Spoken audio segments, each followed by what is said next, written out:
Hey, what's up, guys? This is Jordan Anderson, and welcome to the audio podcast. I've converted my vlogs into sound for your convenience and your enjoyment. Hey, hello, Kristen. Hi. Hey, how's it going? Hi. Oh, it's working. Okay. You can hear me? It's good. Okay, so let's walk through kind of where you're coming from, a little context for the audience.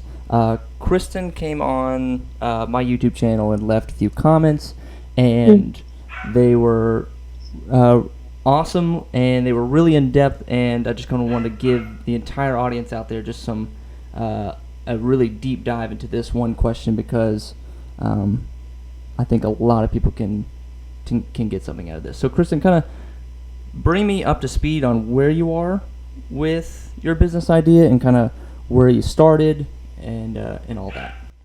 Okay. Yeah. Well, I did photography for a while, and so now I'm wanting to make the switch over into filmmaking. But I live in Hawaii, and the tourism is what is a big thing here. Weddings are big, and that's kind of the common thing that all the filmmakers here are doing. You don't see a lot of short films or TV things that are based out of Maui or anything. And what I'm wanting to do is start doing more short films in a different way that isn't done here. But it's not in demand here. It's not like, you have a lot of opportunities with that. So my main question was, what about doing the filmmaking for the tourists, for vacations, for weddings and things like that, to pay for doing the other projects that aren't so widely known here. Gotcha. What would you say has been the status quo right now? What's a typical high demand video in Hawaii? Would be weddings. Weddings for sure would be the huge thing. And okay, and just ranging between just low budget all the way to super cinematic, drones flying everywhere kind of. Yeah, it can go anywhere from just like a quick elopement that someone does, with any camera that they have. And there are some that are just very elaborate, that they do use drones and the GoPros, and they're out on cruise ships, and they do shooting for 3 days for those kinds of things. So it's for low budget and high end too. So for weddings, you can kind of find anything for that. And so you're looking to do narrative short films? For my own filmmaking that I'm wanting to do? Yeah, that or to make money as a living.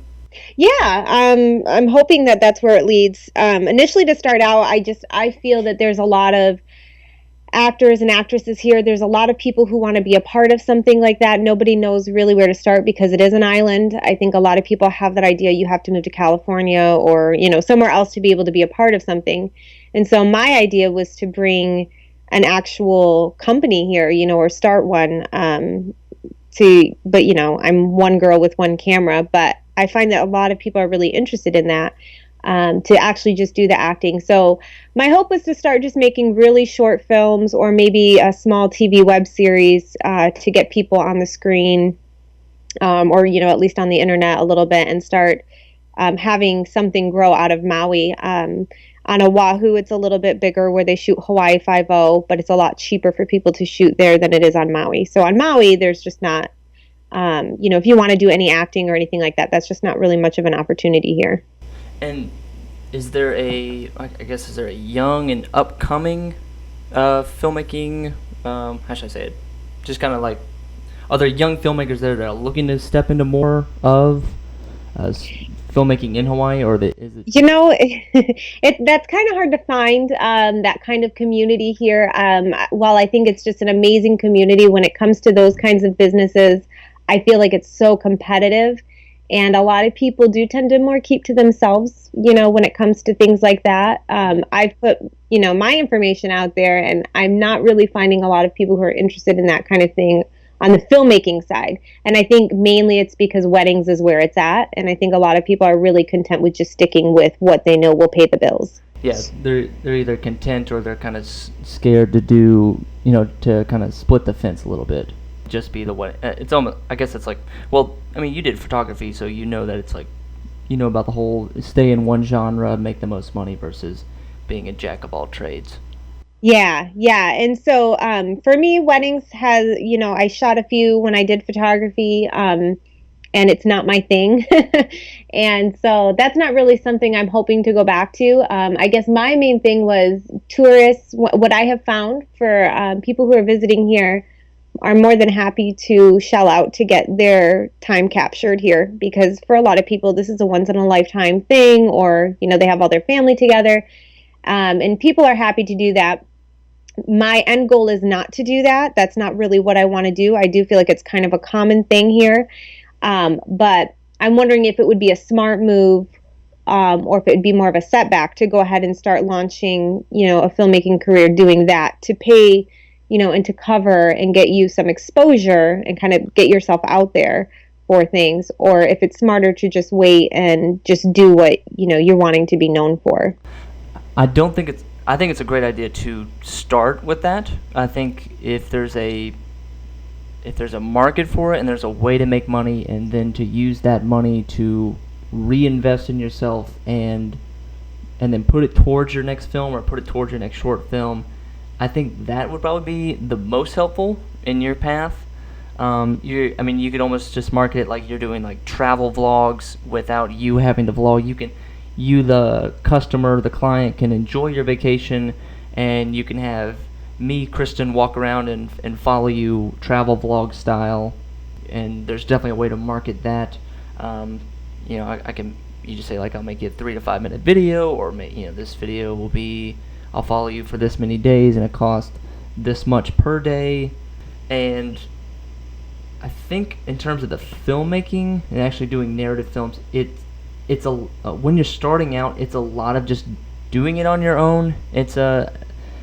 My goal is to be a cinematographer, but I know that in such an early stage, you can't just be the cinematographer. You have to be the director, the producer, sometimes even the actor, and because either crew is limited or not a lot of people know about you, or or like you said, you're in Hawaii and the filmmaking community is not as big or not as strong as you would like it to be. I think if there are actors there, I think that is a great start. Biggest thing, most people know how to use a camera, or not most people, but filmmakers can use a camera, or nowadays you're used to being a predator where you can shoot, edit, produce the entire video, but finding actors or finding strong actors could be a good way to like partner up, that you're building up your kind of director skills, you're building up your just being able to just shoot a video and have an actor that is talented, good looking, whatever you want for that video. Having a strong partnership with the local actors there is definitely a great way to start. And so when you like initially start things like that, how would you hold that when you begin to start something like that? Do you have actors audition, or do you seek them, or do you have them seek you, or do you have them volunteer just for their own experience to, gain ground as an actor? Or do you make budget in your room to cover that cost? If you have the money, I would try to pay them. But if you don't have the money, then I would just try to really sell them on your vision. I would just say that, look, I don't have a lot of money, but I just kind of sell them on how passionate you are about this, and that you believe in yourself and you believe in the project. And if they're above market, if they say, well, sorry, I need $500 for this, or I need $1,000, it's like, well, maybe we can't do business. But you could definitely pick up some young and upcoming developing talent, put them in your project, and help grow their career at the same time that you're growing your own film production company. I see. And then, so kind of the same part of that question, as far as doing something that's not necessarily what your goal is to do, as far as like doing vacation videos or what have you to cover the cost. Is that something you'd also promote as part of your business, or is that something you'd more just do to cover but not promote that that's what you're doing? You know what I'm saying, as far as would people knowing you for that? You mean in terms of like, you don't want to market yourself as the travel vlogger or as the travel filmmaker, that you want to be known as the director DP? That's a little tough. I mean, no. I mean, if you sort of cut your teeth and you kind of grow your skills within the travel vlogging or the travel vacation video genre, it's I wouldn't say it's wasted effort. It's definitely better than getting a random job outside of the film industry, and not gaining your filmmaking skills. At least when you're doing a travel video or your travel vlog or what have you, that you're still holding a camera, using a camera, walking through all the steps of filmmaking.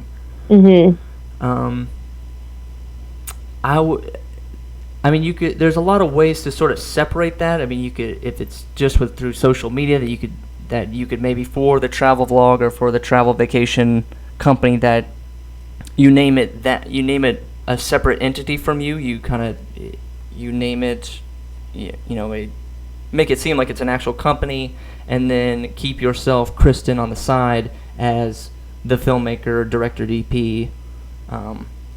And then work really hard to market both of those separately, and then make sure that you distinguish both of those.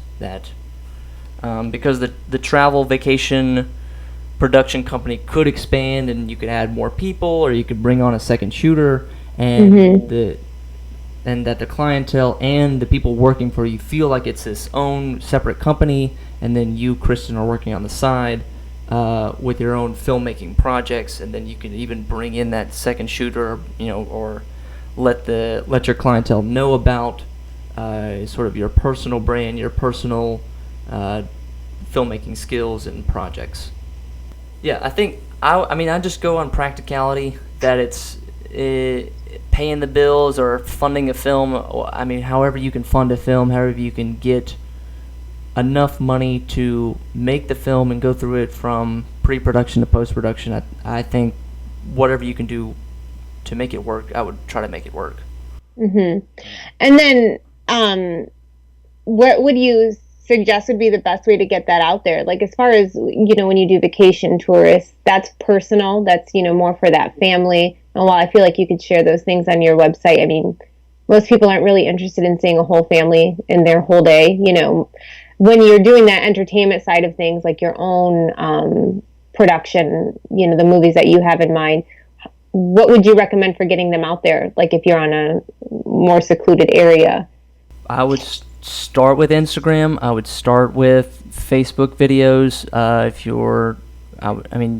Like I said, build up those separate entities and make them really strong. Make almost night and day, that you're showing off the highlight reel from the Johnson family vacation, and you're showing the cool shots you got, or you had a drone and GoPro, and you did some really cool shots there. But then once you're in Instagram account of Kristen and on your Facebook page, and even your website, even just like having two separate websites of you have your name of your company.com and then KristenGadson.com. Like, you could totally separate them, and I would definitely use one to fuel the other. Like, I would want people through the travel videos to find out about your personal projects and maybe be interested in that, and that.